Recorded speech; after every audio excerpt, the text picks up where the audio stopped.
తను కోరుకున్నట్టుగా నువ్వు మారలేదని మీనాక్షి అనుకుంటూ ఉండొచ్చు. అందుకే తన అభిప్రాయాన్ని స్వేచ్ఛగా చెప్పలేకపోతుందని నేననుకుంటున్నాను.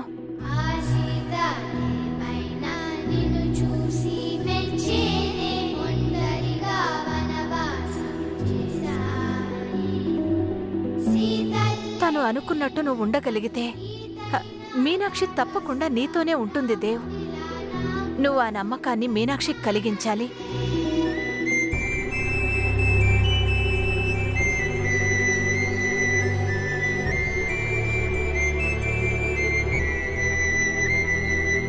మీనాక్షి నమ్మకాన్ని నువ్వు నిలబెట్టగలిగితే నీతో ఉండడమే కాదు, నీకోసం ఏమైనా చేస్తుంది.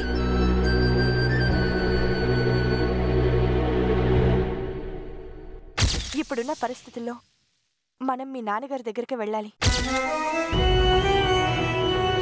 ఒక 4 రోజులు నాతో పాటు నువ్వు ఆ ఇంట్లో ఉండు. తర్వాత మనం మన ఇంటికి వెళ్ళిపోదాం.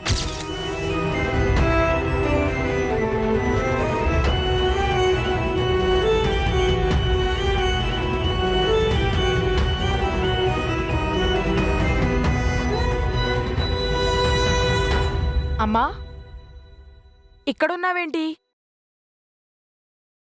ఏం లేదు.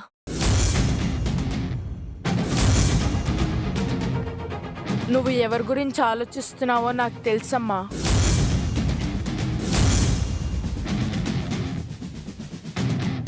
నాన్న, నానమ్మ, అను, తాతయ్య అందరూ నిన్ను మార్చాలని ప్రయత్నిస్తున్నారు. కానీ నువ్వు మారడం నాకు ఇష్టం లేదమ్మా.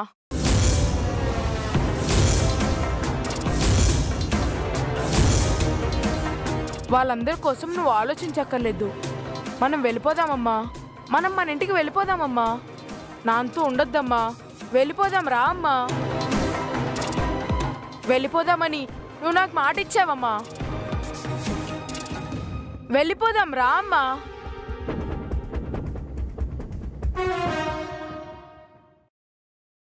వెళ్ళి మీ నాన్నగారిని తీసుకురా.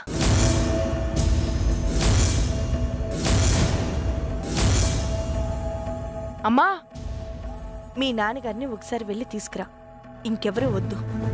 వెళ్ళిపోదామంటుంటే నాన్నని తీసుకురమ్మంటావేంటమ్మా? మీ నాన్నగారితో నేను మాట్లాడాలి. ఆయనతో నువ్వేం మాట్లాడక్కర్లేదు.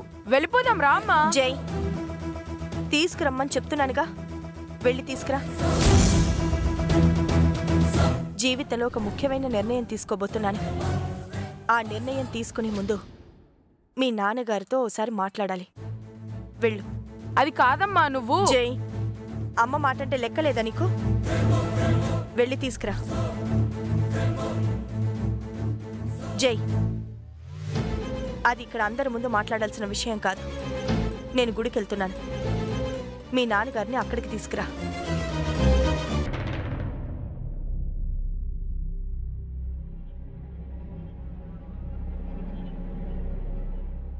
అన్నయ్య వదిన ఇంకా రాలేదేంటమ్మా?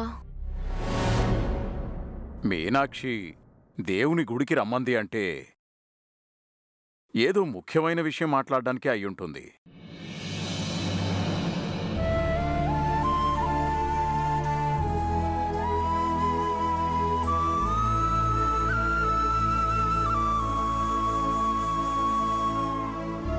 అన్నయ్య, అందరం మీకోసం ఎదురు చూస్తున్నాం అన్నయ్య.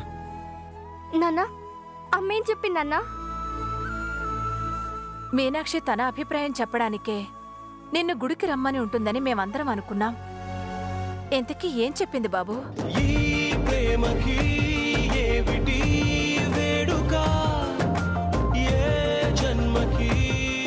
మీనాక్షిని అడగమ్మా.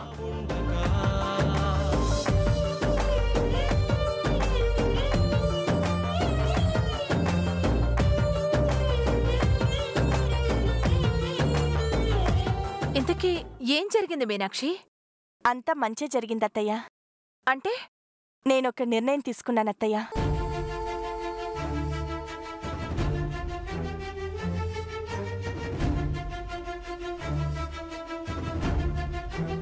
నేను తీసుకున్న నిర్ణయం మీ అందరికీ సంతోషాన్నిస్తుంది. అందరూ సంతోషించే నిర్ణయం అంటున్నావు. ఏంటమ్మా అది? త్వరగా చెప్పండి మేడం, తెలుసుకోవాలని చాలా ఆతృతగా ఉంది. మీరిద్దరూ కలిసుంటేనే మా అందరికీ సంతోషం అమ్మా. నువ్వు తీసుకున్న నిర్ణయం అదే కదూ?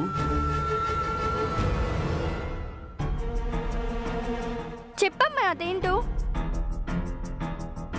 అదేంటో చెప్పొదినా. నీ భర్తని గుడికి తీసుకెళ్లి మరీ మాట్లాడావంటే నువ్వు తీసుకున్నది చాలా మంచి నిర్ణయమే అయ్యుంటుంది. అదేంటో త్వరగా చెప్పు మీనాక్షి. మంచి విషయాలు మంచి టైంలో చెప్తే బాగుంటుంది. రేపు చాలా మంచి రోజు, అందుకే రేపు చెప్తాను అంటున్నాను.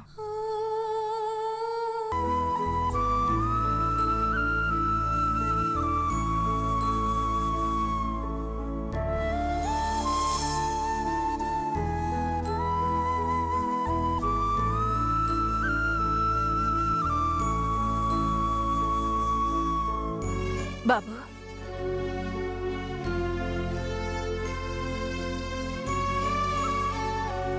నువ్వు గెలిచావు దేవ్. నీ భార్య మీనాక్షి మనస్సును గెలిచావు.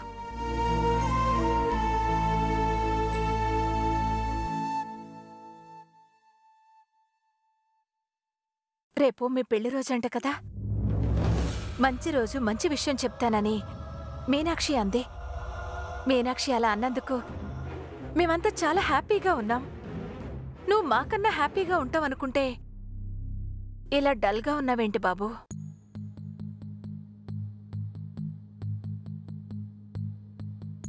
మాకు రేపు చెప్తానన్న విషయం నీకు చెప్పే ఉంటుంది. అయినా ఇంకెందుకు బాబు ఆలోచిస్తున్నావు?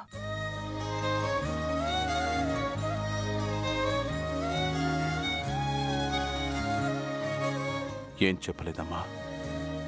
తన నిర్ణయాన్ని చెప్పడానికి నా చేత ఒట్టు వేయించుకుందమ్మా.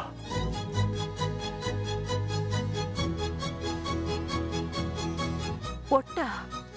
అవునమ్మా. నేను తనపై చూపిస్తున్న ప్రేమని తగ్గించుకోమని నా చేత ఒట్టు వేయించుకుంది. నాకు తెలిసినంతవరకు ప్రపంచంలో ఏ భార్య అయినా భర్త తనని ప్రేమించాలని కోరుకుంటుంది. అలా ప్రేమించే భర్తను తన సర్వస్వం అనుకుంటుంది.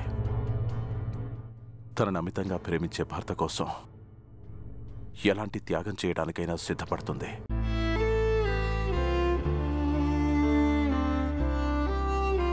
కానీ మీనాక్షి మాత్రం తనపై చూపించే ప్రేమను తగ్గించుకోమంటుందమ్మా. ఈ ప్రపంచంలో నాకు నా భార్య కన్నా ఎవరూ ఎక్కువ కారు, ఏది ఎక్కువ కాదు. నిజం చెప్పాలంటే ఆ దేవుడైనా సరే నాకు నా భార్య తర్వాతేనమ్మా. అలాంటి మీనాక్షి మీద నాకున్న ప్రేమను ఎలా తగ్గించుకోవాలమ్మా? ఈ ప్రపంచంలో నాకెవరూ లేకపోయినా నా భార్య నాకుంటే చాలనుకున్నాను. అంతగా ప్రేమించిన భార్య మీదున్న ప్రేమను ఎలా తగ్గించుకోగలనమ్మా? నా భార్య ప్రేమను పొందడం కోసం ఎందరినో దూరం చేసుకున్నాను, ఎందరితోనో యుద్ధం చేశాను. నా భార్య ప్రేమ కోసం ఎన్నో తప్పులు చేశాను, మరెన్నో నేరాలు చేశాను. అలాంటి నా ప్రేమను ఎలా తగ్గించుకోవాలమ్మా? నువ్వు నాకు నచ్చలేదు. అతను మారరు మారరు మారరు. నువ్వు నమ్మినందుకు నాన్న నిన్ను అనుమానించారు. నేను ఆయనతోనే ఉండాలనుకుంటున్నాను. మనం మీ నాన్నగారితోనే ఉందాంరా. నేనుండనమ్మా. అయితే నువ్వుండు. నేనుండను. నేను వెళ్ళిపోతాను. జై ఆగు. నా కోసమే ఆలోచిస్తున్న దానివైతే నాతో వచ్చేయమ్మా.